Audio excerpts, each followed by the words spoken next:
Okay, सो हमारा जो अगला टॉपिक है, ठीक है, वो है electric potential due to disc. ठीक है, अभी डिस्क है तो डिस्क का अगर हमें इलेक्ट्रिक पोटेंशियल अगर निकालना है, इलेक्ट्रिक पोटेंशियल अगर हमें डिस्क का निकालना है तो क्या करना पड़ेगा?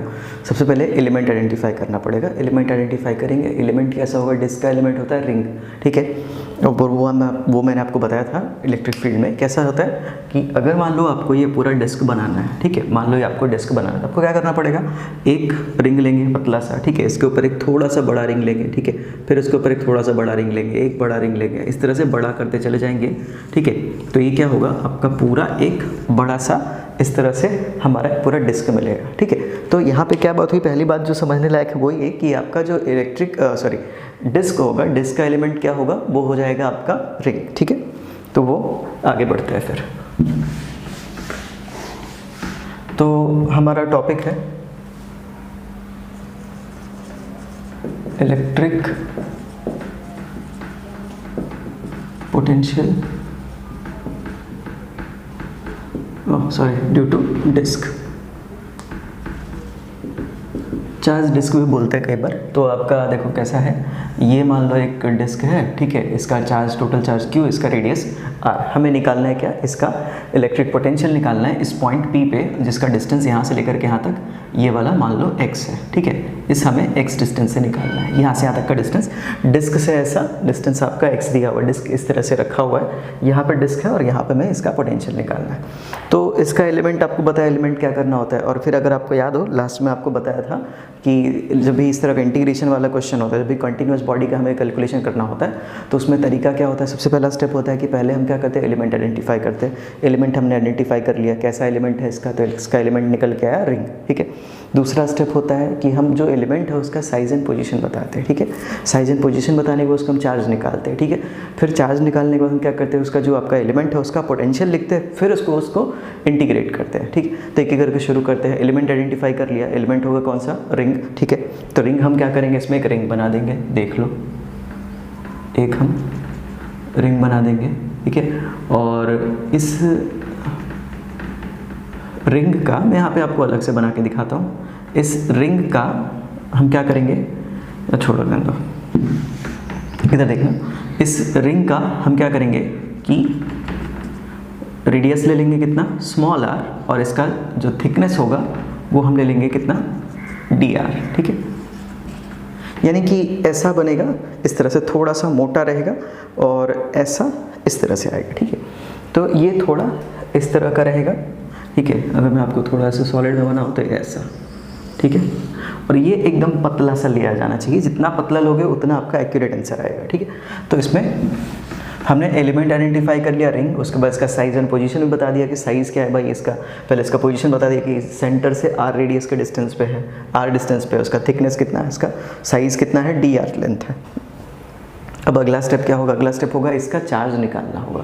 तो ये जो चार्ज पहले आइडेंटिफाई करो, पहले इसमें ये पकड़ना कि आपका जो चार्ज है वो है ना आपका पूरे सरफेस पे डिस्ट्रीब्यूट हो रखा है। ठीक है, पूरे सरफेस पे डिस्ट्रीब्यूट हो रखा है, यानी कि 2D बॉडी है। तो यहाँ पे अगर हमें इस एलिमेंट पे चार्ज निकालना है ना, तो आपको एरिया से एरिया कंपेयर करना पड़ेगा कि पूरे डिस्क का एरिया इतना, तो पूरे डिस्क के एरिया पे चार्ज इतना है, तो एक पे कितना, फिर उसके हिसाब से इस एलिमेंट का जो एरिया आएगा उसका निकालेंगे। यानी कि अगला स्टेप में हमें इसकी भी जरूरत पड़ेगी, भाई इस एलिमेंट का एरिया कितना है। तो क्या करेंगे?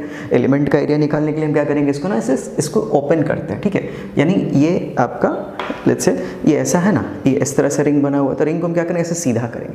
ठीक है, आई होप समझ में आ रहा हो कि मैं ये ऐसा सर्कुलर रिंग है तो इसको हम क्या करना है? इसको पूरा ऐसे सीधा करना है। ठीक है, ऐसा रिंग है तो रिंग को ऐसे हम सीधा करेंगे। ठीक है, तो ये आपका ये पूरा आपको स्ट्रेच कर देना, पूरा इसको ओपन कर देना है। ओके, तो इसको जब मैं ओपन करूँगा तो ये कुछ ऐसा रेक्टेंगुलर शेप में जाएगा।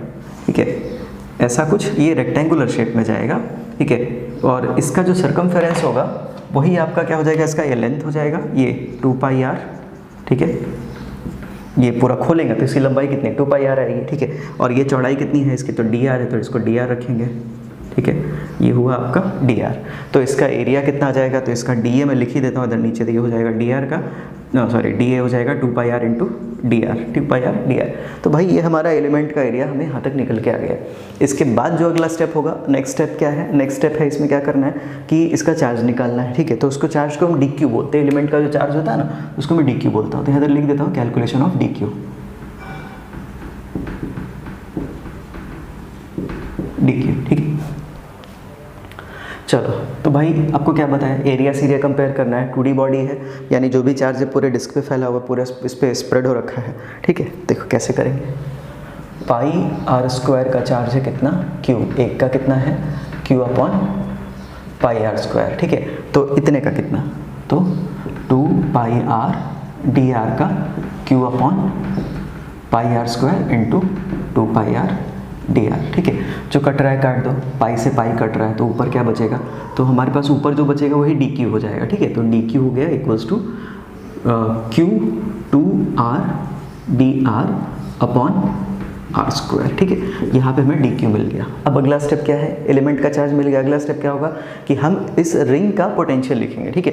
तो रिंग का पोटेंशियल का फॉर्मूला आपको बताया था, रिंग का पोटेंशियल का फॉर्मूला अगर मैं आपको बताऊँ लास्ट टाइम पे, तो ये आया था के q root under r square plus x square, ये आया था, ठीक है। तो इसी का हम इसी से उठा के चलेंगे। तो हमारे पास जो रिंग है उसका चार्ज कितना है, डी क्यू है, फॉर्मूला लिख देंगे भाई, डी वी लिख देते हैं, डी वी कितना हो जाएगा के डी क्यू अपॉन, ठीक है, और डिस्टेंस के q upon r square plus x square होता है अंडर रूट में। तो रेडियस कितना है रिंग का रेडियस है कितना, आर स्क्वायर, रिंग का रेडियस है आर, ठीक है। तो यहाँ पे स्मॉल आर लेंगे, स्मॉल आर स्क्वायर, और ये डिस्टेंस एक्स, तो ये तो यही का ही रहेगा, ठीक है। बात समझ में आई हो, आई होप कि मैं वापस से समझाता हूँ भाई। ये पूरा रिंग था, इसका चार्ज क्यू, रेडियस आर, ठीक है। तो ये डिस्टेंस एक्स, तो इसका क्या हो जाएगा के Q R square plus x square, ठीक है। ये फॉर्मूला आया था। मैं क्या बोल रहा हूँ कि भाई ये जो हमारा रिंग है इसका चार्ज कितना है, डी क्यू दिया हुआ, तो डी क्यू ले लेंगे, ठीक है। इसका रेडियस कितना है, तो रेडियस स्मॉल आर है, तो स्मॉल आर लिख दिया, ठीक है। चलो आगे बढ़ते हैं। नाउ इंटीग्रेशन वाला पार्ट आएगा। तो के डी क्यू की वैल्यू यहाँ से उठा के रखेंगे, Q 2 r d are, Q की बदले डी क्यू की बदले और अपॉन आर स्क्वायर, ये पूरा मैं लिख देता हूँ यहाँ पे, upon r square plus x square, r square plus x square, ठीक है। This is d v, okay. यहाँ तक क्लियर है, होप। तो एक स्टेप और इसको थोड़ा सा सिंप्लीफाई करते हैं। तो डी वी इज इक्वल्स हो जाएगा के Q 2 r d r upon, ये ना आर स्क्वायर को नीचे ले लो, ठीक है, और यहाँ पे आ जाएगा under root r square plus x square, ठीक है। अब थोड़ा सा ध्यान देना, हमें इसका इंटीग्रेशन करना है। तो इसका इंटीग्रेशन क्या ना सिंपल नहीं है, मतलब आपको सिंपल जैसे हमने फॉर्मूला पढ़ा था कि साइन एक्स का इंटीग्रेशन कैसा होता है, साइन आर का कैसा होगा, साइन कॉस का अगर होता है सिंपल कर लेते, लेकिन यहाँ पे क्या है कि हमें इसका इंटीग्रेशन भी करना, पूरे फंक्शन का इंटीग्रेशन करना पड़ेगा। और इस पूरे फंक्शन में आप ध्यान देना, सो वेरिएबल कौन है, ठीक है। वेरिएबल है आपका आर, रेडियस ही बढ़ रहा है, धीरे धीरे रेडियस आपका बढ़ता चला जा रहा है, रेडियस बढ़ रहा है, उसमें क्या है, रेडियस हमारा वेरिएबल है। तो रेडियस आप ध्यान दो कि रेडियस नीचे भी है और ऊपर भी है, स्मॉल आर, ठीक है।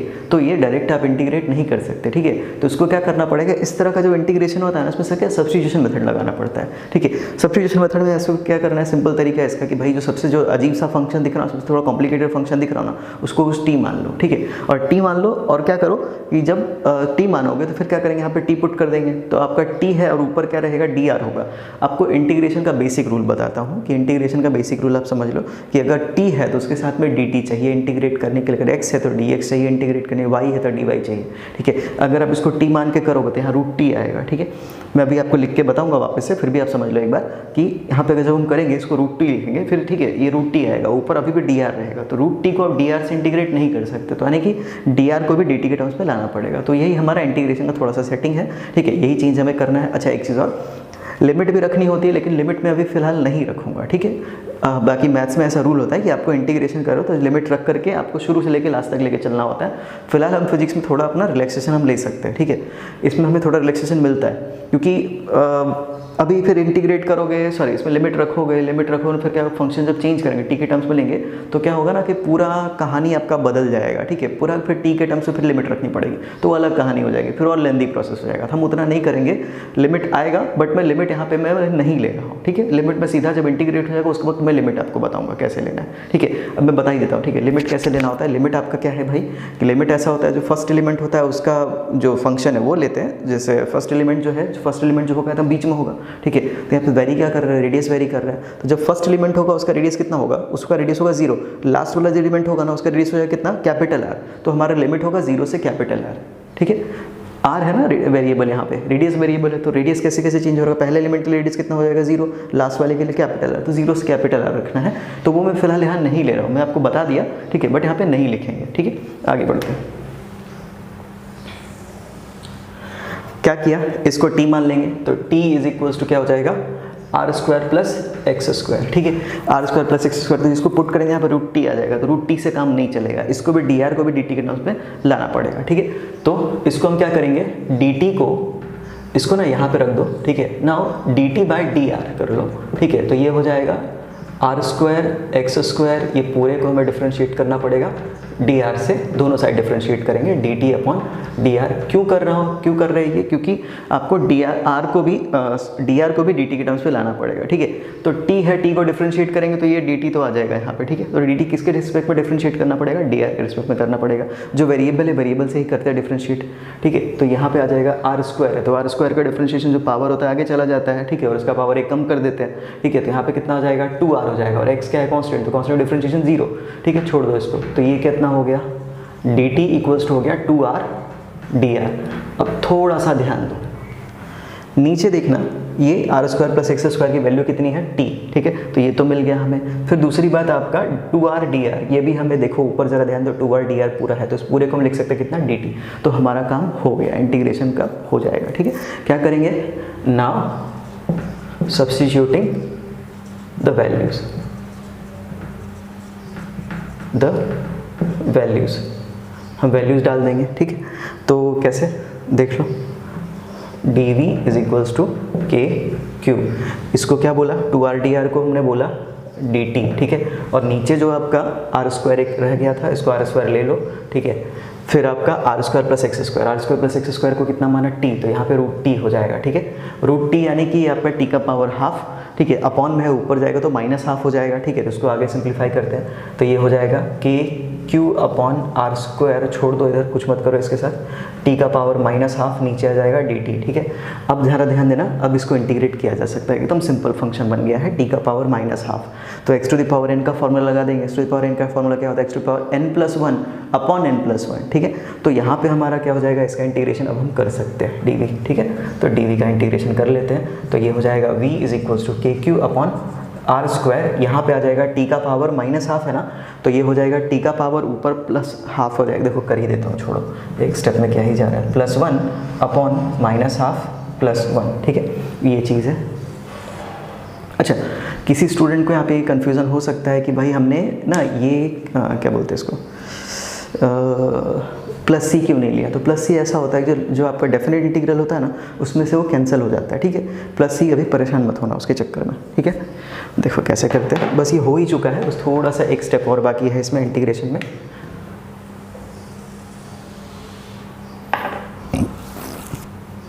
तो ये हो जाएगा v के क्यू, ठीक है, अपॉन आर स्क्वायर, ये हो जाएगा प्लस हाफ माइनस हाफ, तो टी का पावर हाफ और अपॉन हाफ, ठीक है।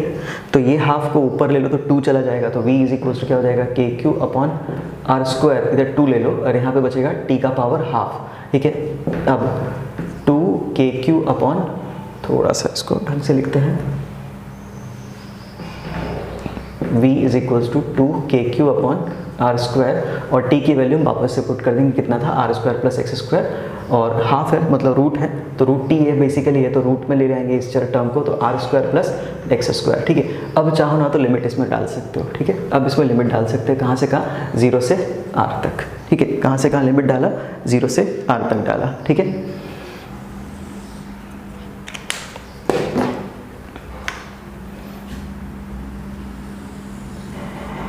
देखो कैसे करना है, तो उस टर्म को उठाओ, v इज